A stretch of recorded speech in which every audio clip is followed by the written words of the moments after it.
नमस्कार साथियों, जैसा कि आप सभी लोगों का बहुत सारा डिमांड था कि sir UP board class 12th का जो इंग्लिश का न्यू सिलेबस है उसके चैप्टर नंबर 2 का शॉर्ट आंसर टाइप क्वेश्चंस का सॉल्यूशन प्रोवाइड करें। तो फ्रेंड्स, जैसा कि आप देख सकते हैं UP board class 12th English new syllabus prose chapter number 2 lost spring, तो इसके हम शॉर्ट आंसर टाइप क्वेश्चंस का अध्ययन करेंगे जिन्हें स्टूडेंट्स के साथ साथ बहुत से टीचरों को भी प्रॉब्लम हो रही है। तो आपको इस चैनल पर पूरा का पूरा सॉल्यूशन अक्टूबर तक कंप्लीट करा दिया जाएगा। अगर आप इस लेसन का हिंदी अर्थ देखना चाहते हैं तो मैंने इस वीडियो के डिस्क्रिप्शन बॉक्स में उस वीडियो को लिंक दिया है, आप वहां से जाकर देख सकते हैं। तो फ्रेंड्स, वीडियो पसंद आए तो कम से कम अपने मित्रों के साथ इसे शेयर अवश्य किया करें जिससे कि वे लोग भी अपने नोट्स प्रिपेयर कर सकें। तो पहला क्वेश्चन दिया है, why did Anees Jung ask Saheb about the school, यानी कि एनी जंग ने, जो आपकी राइटर थी, एनी जंग ने साहेब से विद्यालय के बारे में क्यों पूछा। What was its impact on Saheb, और साहेब पर इसका प्रभाव क्या हुआ। आप आसानी से इसका आंसर, अगर हिंदी अर्थ पता है तो बहुत आसानी से लिख सकते हैं। तो आप लिखेंगे एनी जंग, यानी कि एनी जंग ने। तो फ्रेंड्स, आपका आस्क है तो आप डेढ़ हटाएंगे तो आस्क लिख देंगे। एनी जंग आस्क, एनी जंग ने पूछा साहेब से अबाउट स्कूल, विद्यालय के बारे में। इतना आपका क्वेश्चन में से ही बन गया, यानी एनी जंग ने विद्यालय के बारे में साहेब से पूछा बिकॉज, क्योंकि he had nothing else to do, उसके पास करने के लिए अन्य कुछ नहीं था, एक्सेप्ट के सिवाय रैक पिकिंग, यानी रैक पिकिंग माने कूड़ा करकट उठाने के। तो he had nothing else to do except rag packing, यानी कि उसके पास अर्थात साहेब के पास कूड़ा करकट उठाने के सिवाय और भी कुछ करने के लिए नहीं था। तो यह तो आपको पहले क्वेश्चन का आंसर हो गया। इट्स इम्पैक्ट, इसका प्रभाव ऑन साहेब पर वॉज हुआ, दैट कि ही वॉज वेरी क्यूरियस, वह बहुत जिज्ञासु हो गया, अबाउट स्कूल, विद्यालय के बारे में, एंड और he would go to school, वह विद्यालय जाएगा, इफ एनीवन वुड इट, यदि कोई भी विद्यालय बनवाता है। यानी कि इसका प्रभाव साहेब पर पड़ा था कि वह विद्यालय के बारे में बहुत जिज्ञासु हो गया था, आप चाहें तो एनेक्सियस लिख सकते हैं, और वह विद्यालय जाने के लिए उत्सुक था यदि कोई विद्यालय बनवाता है। आप चाहें तो स्क्रीनशॉट ले लीजिए। आगे देखते हैं फ्रेंड्स, सेकंड क्वेश्चन जिसमें दिया है, why did Saheb and other rag pickers not wear chappals, यानी कि साहेब और अन्य कूड़ा करकट बीनने वाले चप्पलें क्यों नहीं पहना करते थे।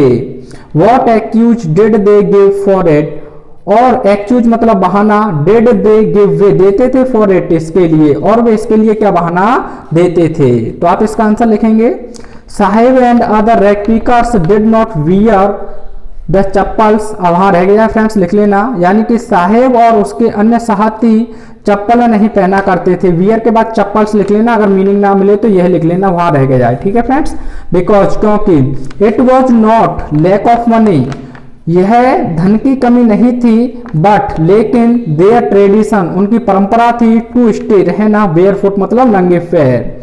क्योंकि यह धन की कमी नहीं थी बल्कि नंगे पैर रहने की उनकी परंपरा थी, ट्रेडिशन माने परंपरा। एंड और दे रिप्लाइड, उन्होंने उत्तर दिया, दैट की देयर मदर्स, उनकी माएं, did not bring the chappals down, उनकी माएं चप्पलों को नीचे नहीं लाती हैं, फॉर द सेल्फ, यानी कि ताड़ से।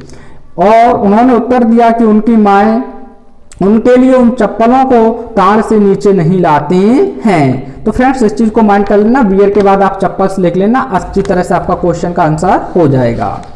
नेक्स्ट क्वेश्चन दिया है friends, how many rag pickers used to live in Seemapuri Delhi, यानी कि कितने कूड़ा करकट बीनने वाले दिल्ली में सीमापुरी में रहा करते थे।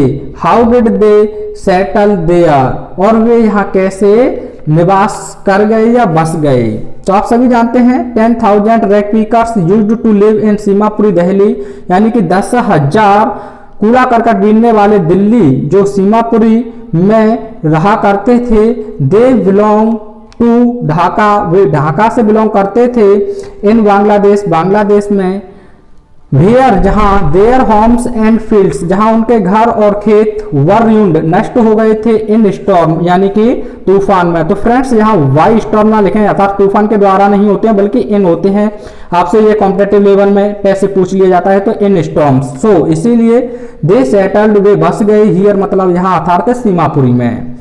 तो 10,000 rag pickers used to live in Seemapuri Delhi यानी कि 10,000 कूड़ा करकट बीनने वाले सीमापुरी में अर्थात दिल्ली की जो बाहरी सीमा थी सीमापुरी में बस गए थे। They belong to Dhaka in Bangladesh, वे बांग्लादेश में ढाका से संबंधित थे। Where their homes and fields were ruined in storm जहां उनके घर और खेत तूफान में नष्ट हो गए थे। सो दे सेटल्ड हियर इसीलिए वे यहाँ बस गए, या फिर आप सीमापुरी लिख सकते हैं।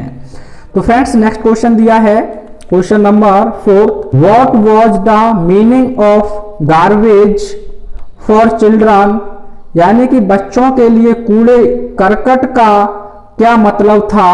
What did they find in it और वे इसमें क्या पाते थे।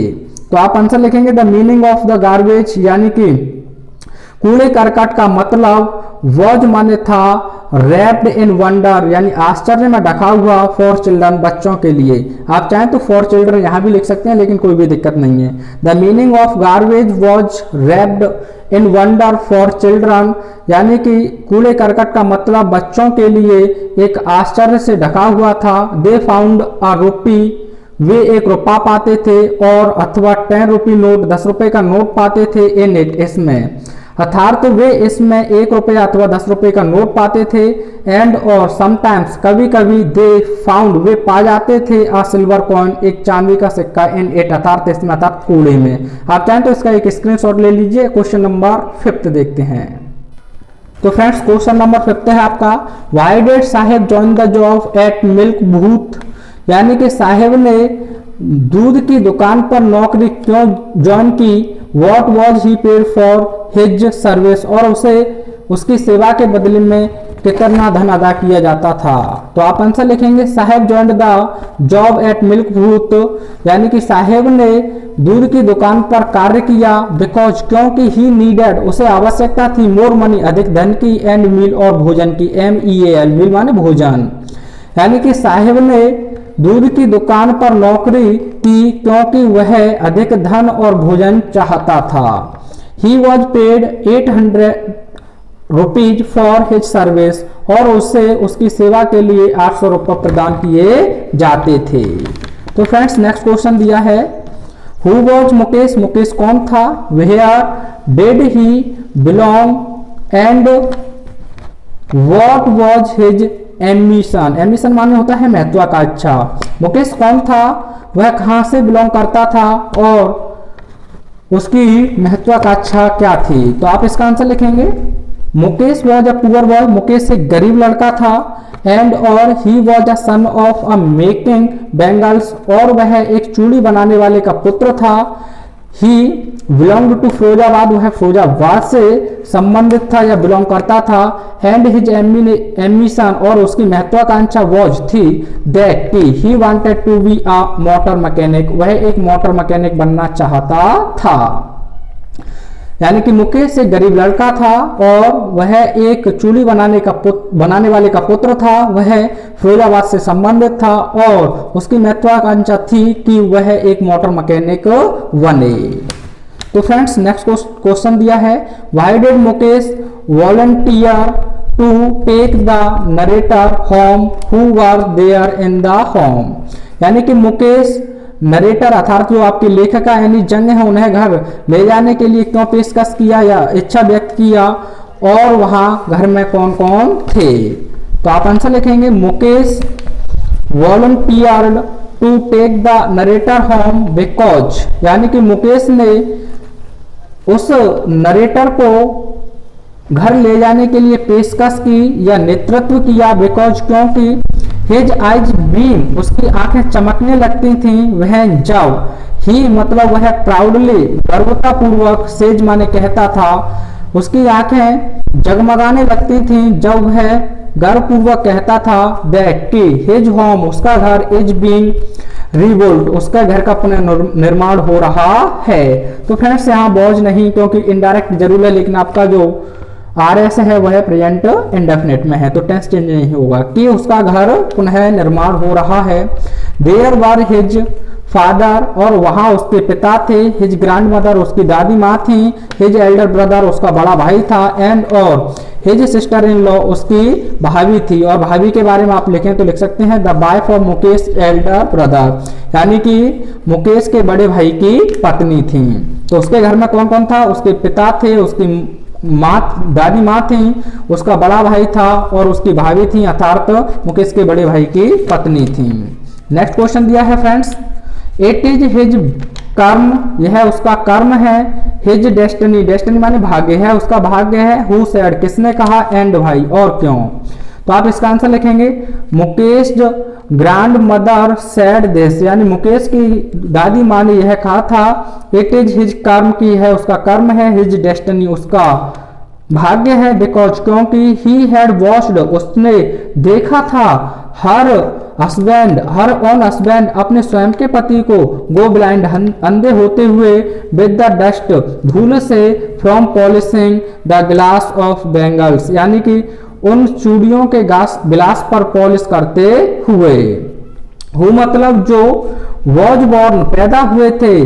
तो फ्रेंड्स यहाँ वर लिख लेना, गलती से वॉज हो गया है वर। हु वर बॉर्न, जो पैदा हुए थे, इन द कास्ट, यानी कि इस जाति में, ऑफ बेंगल मेकर्स, यानी चूड़ी बनाने वालों के, एंड और they had seen nothing but bangles in the yard of their homes और स्ट्रीट्स, और जिन्होंने या वे लोग कभी भी अपने घरों में और अपनी गलियों के आंगन में चूड़ियों के सिवाय और कुछ भी नहीं देखे थे।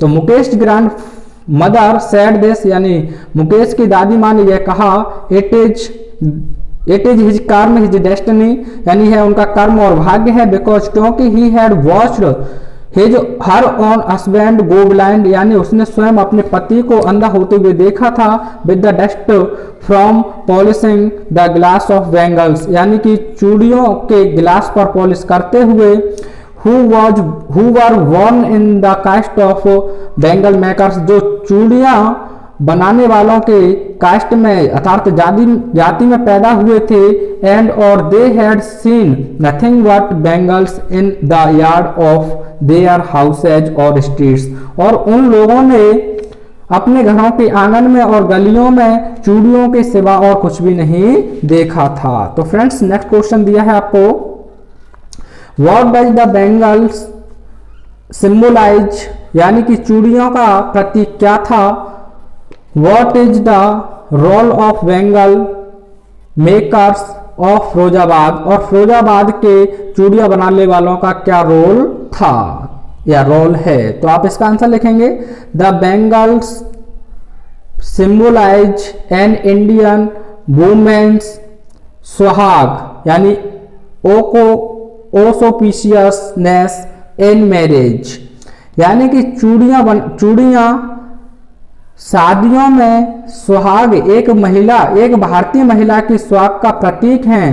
चूड़ियां भारतीय महिलाओं के विवाह में एक प्रतीक है, या द बेंगल्स सिंबलाइज, यानी कि चूड़ियां प्रतीक हैं, एन इंडियन, एक भारतीय वुमेन्स, महिला के सुहाग, यानी ओसोपिशियसनेस, यानी कि सुहाग की, इन मैरिज, शादी में। चूड़ियां शादियों में एक भारतीय महिला की सुहाग की पहचान है या प्रतीक है। The role of bangle makers of Firozabad, यानी फिरोजाबाद की चूड़ियों बनाने वालों का रूप या अदा या फिर रोल इज है दैट कि दे हैव स्पेंट, वे व्यतीत कर चुके हैं या कर चुके थे, देयर होल लाइफ, अपने संपूर्ण जीवन को, इन मेकिंग, बनाने में, कलरफुल बैंगल्स, यानी कि रंग बिरंगी चूड़ियां, for all the women of our country, हमारे देश की सभी महिलाओं के लिए। तो फ्रेंड्स वीडियो आपको कैसा लगा कमेंट के माध्यम से अवश्य बताएं, और मिलते हैं नेक्स्ट वीडियो में। Till take care and have fun. Thanks for watching.